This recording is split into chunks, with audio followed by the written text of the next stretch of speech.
Assalamualaikum warahmatullahi wabarakatuh. Bertemu kembali bersama saya Is Kurniasi, mahasiswa MPDR semester 3 pada Universitas Terbuka. Kali ini saya akan memaparkan tanggapan jawaban dari pertanyaan diskusi 3 MPDR 5302 Modul 3 Pendidikan Formal dan Informal pada mata kuliah Studi Komparatif Pendidikan Dasar di berbagai negara. Adapun pertanyaan pertama yaitu, dalam konteks pendidikan dasar di Indonesia, bagaimana perbandingan antara manfaat dan tantangan dari pendidikan formal dan informal?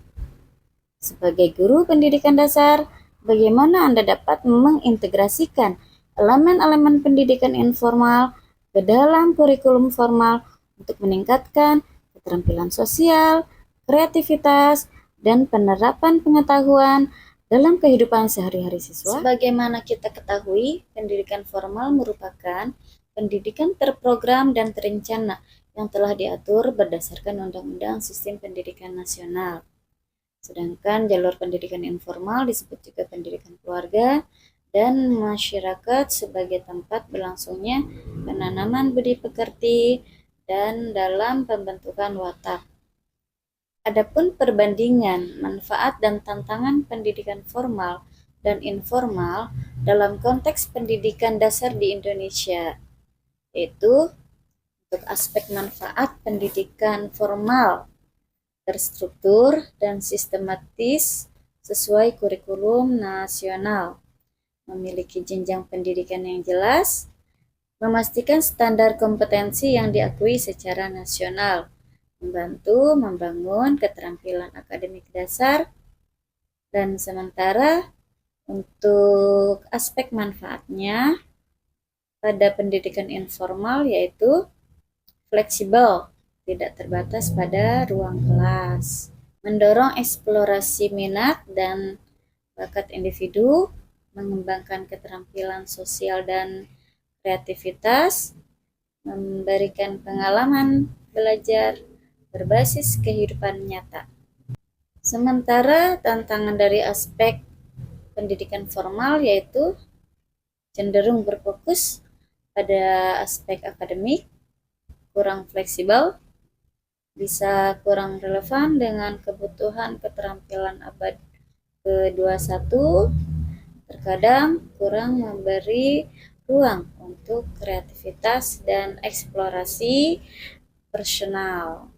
Aspek tantangan pada pendidikan informal yaitu tidak memiliki standar evaluasi yang jelas, tidak selalu mendapatkan pengakuan formal, tergantung pada lingkungan dan kesempatan belajar yang tersedia.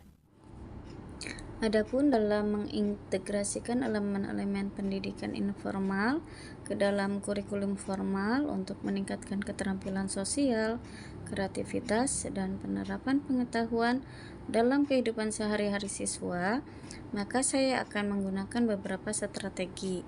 Di antaranya yaitu melakukan pembelajaran berbasis proyek atau project based learning dengan cara memberikan tugas yang memungkinkan siswa mengeksplorasi masalah nyata. Contohnya, membuat proyek tentang kebersihan lingkungan sekolah, yaitu dengan cara melibatkan wawancara dengan petugas kebersihan. Selanjutnya itu melakukan kolaborasi dengan komunitas. Contohnya itu dengan cara mengundang tokoh masyarakat atau praktisi untuk berbagi pengalaman langsung dengan siswa.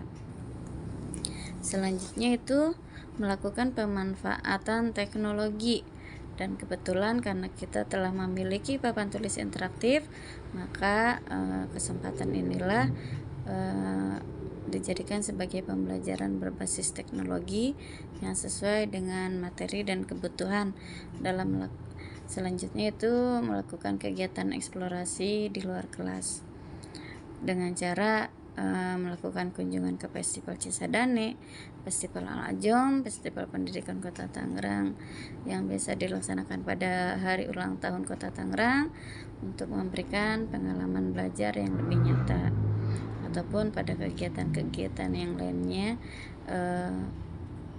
yang bisa membantu mengembangkan pengalaman belajar siswa.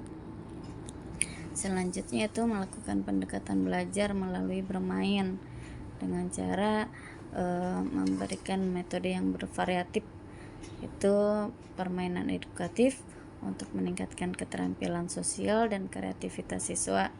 Contohnya membuat komik, bermain peran, atau edukatif lainnya. Nah, melalui strategi yang digunakan inilah diharapkan mampu mengembangkan keterampilan sosial, berpikir kreatif, serta menerapkan pengetahuan dalam kehidupan sehari-hari, dan juga dapat membantu menciptakan lingkungan belajar yang lebih menyenangkan dan bermakna bagi mereka. Selanjutnya yaitu pada pertanyaan yang kedua, pendidikan formal dan informal memiliki peran yang signifikan dalam pembentukan karakter dan keterampilan siswa di tingkat pendidikan dasar.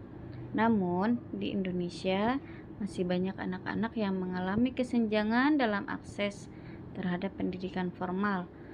Sebagai guru, bagaimana Anda dapat berperan dalam mengatasi tantangan ini, terutama untuk siswa yang mungkin memiliki keterbatasan akses terhadap pendidikan formal?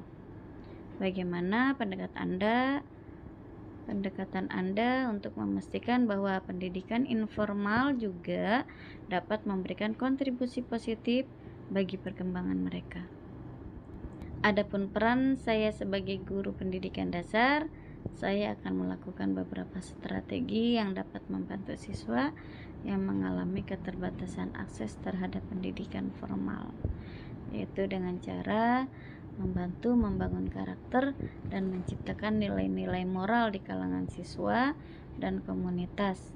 Hal ini sejalan dengan program sekolah ramah anak dan sekolah adiwiyata, yaitu peduli terhadap lingkungan, juga sejalan dengan profil pelajar Pancasila. Selanjutnya itu membangun program belajar inklusif dengan cara melakukan pembelajaran dengan pendekatan berdiferensiasi, di mana siswa dengan latar belakang yang berbeda tetap mendapatkan kesempatan belajar yang sesuai dengan kebutuhan mereka, dengan cara menyediakan bahan ajar yang sederhana dan fleksibel yang dapat digunakan di rumah. Selanjutnya yaitu memanfaatkan teknologi dan media sosial, itu dengan cara menggunakan WhatsApp atau YouTube untuk membagikan materi pelajaran kepada siswa yang memiliki keterbatasan Adapun pendekatan yang akan saya lakukan bahwa pendidikan informal juga memberikan kontribusi positif untuk perkembangan siswa, yaitu belajar dari kehidupan sehari-hari, yaitu dengan cara mengajarkan literasi dan numerasi melalui aktivitas di rumah, seperti menghitung uang saat berbelanja atau membaca label produk. Selanjutnya itu mengembangkan keterampilan sosial melalui permainan tradisional yang menanamkan nilai kerjasama dan kepemimpinan. Juga mentoring dan pembelajaran berbasis keluarga, itu mengajak keluarga dan saudara yang lebih tua untuk berperan dalam mendidik anak-anak melalui cerita, diskusi, atau kegiatan berbasis pengalaman.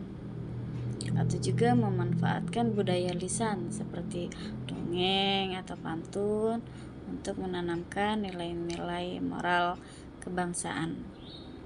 Selanjutnya yaitu pendidikan berbasis keterampilan dan kreativitas, yaitu dengan cara mendorong anak-anak untuk belajar keterampilan praktis seperti bertani, kerajinan tangan, atau memasak yang dapat menjadi bekal mereka. Atau juga dengan kegiatan ekskul terbuka, yaitu seni, musik, olahraga yang dapat diakses tanpa biaya tinggi.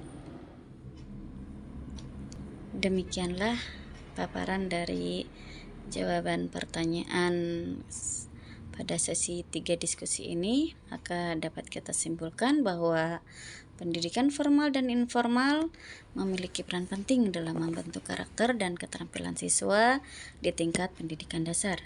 Pendidikan formal memberikan struktur yang sistematis dan standar kompetensi yang jelas.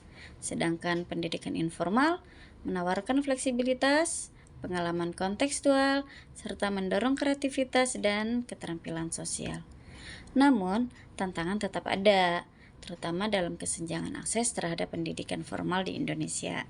Sebagai guru, peran strategis dapat dilakukan dengan mengintegrasikan elemen-elemen pendidikan informal ke dalam kurikulum formal melalui pembelajaran berbasis proyek, kolaborasi dengan komunitas, pemanfaatan teknologi, serta eksplorasi di luar kelas.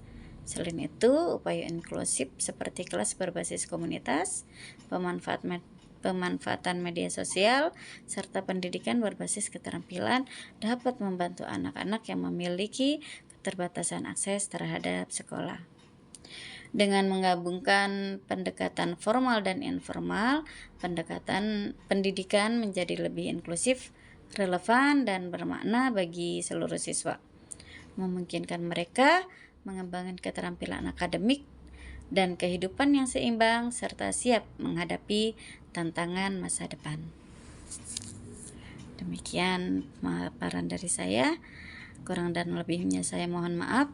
Billahi taufik wal hidayah. Wassalamualaikum warahmatullahi wabarakatuh.